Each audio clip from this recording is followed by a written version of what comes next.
don't let fools project their own limited self-beliefs onto you.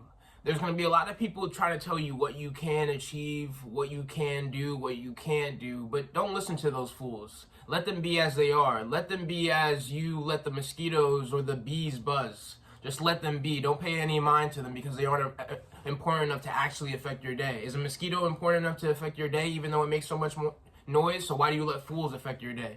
See, when people try to poke holes in us and poke holes at our self-esteem, we have to see through them.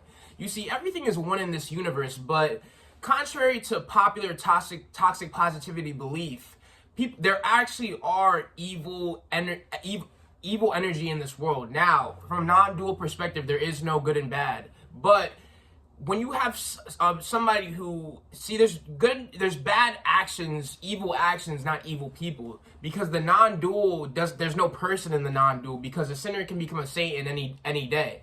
But at the same time, we have to label people so we can, be safe and be aware. We have to label people and watch them for the actions that they've done up till now, and then see if they'll change in the future.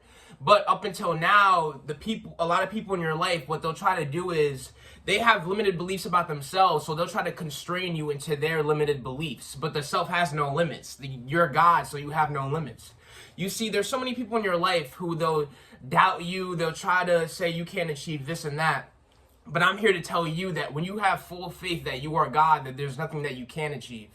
Because this mind is powerful in a sense that it's not powerful, but it's like a sword. If you use it wrongly, it could easily, it's like, what is, a sword has no use without us using it, right? But when we're intimidated by the sword and we handle it shakily, then it can stab us. Now it's the same thing with the mind.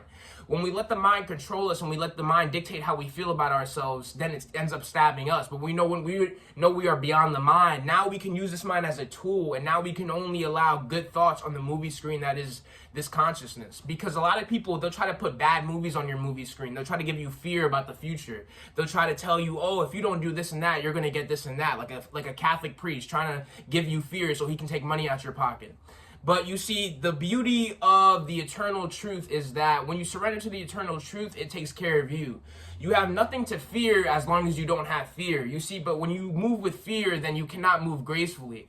Because when you move with fear, then there's no telling what's going to happen, in the sense that when you could have had something great on the other side of the door, but because you're scared of opening it, now you can't see what's great. Because a lot of people, they'll try to feed you, demonic thoughts about what's on the other side of that door. Oh, you can't do this and that, or you're this and that. A lot of people project their own foolishness onto you, because when people see something beautiful, they'll do anything to find something ugly. They're like, oh, how can I find something ugly about this? This is so beautiful. But a wise man once said, one of the biggest emotions that humans never admit to is jealousy, because there's a lot of humans, they're in competition with each other, especially in the West. So they'll try to demean your self-esteem to make themselves feel better. But we have to laugh at those fools and then realize what they're doing. And don't be afraid to call them out. You see, you can either not react or you can call them out. You see, calling out fools is fun because when you call out a fool, you give him an opportunity to be a wise man.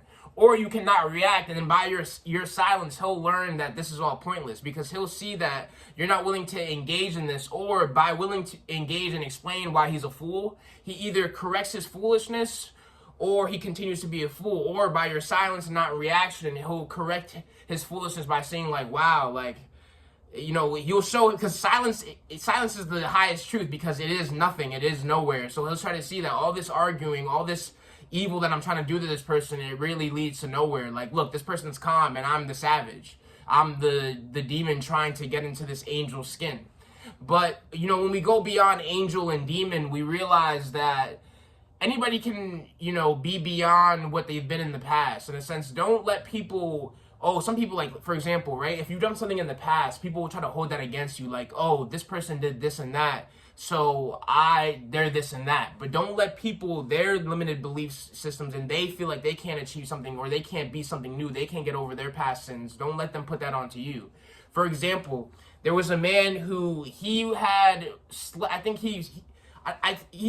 with a man's wife, or he just slept with a woman before they were married. So Sage Ram, he was one of Sage Ramana's devotees. He was one of Sage Ramana's students. And he had gotten caught by the woman's family. So the woman's family had tied him up, and they tied him in the closet, and they refused to let him out. But then he escaped, and he ran to Ramana's ashram. And when he got to Ramana's ashram, he begged him to stay there. And of course, Ramana, being the nice, compassionate sage that he is, allowed him to stay. But then there were fools in Ramana's ashram saying, "Oh, we should kick this man out because of reputation."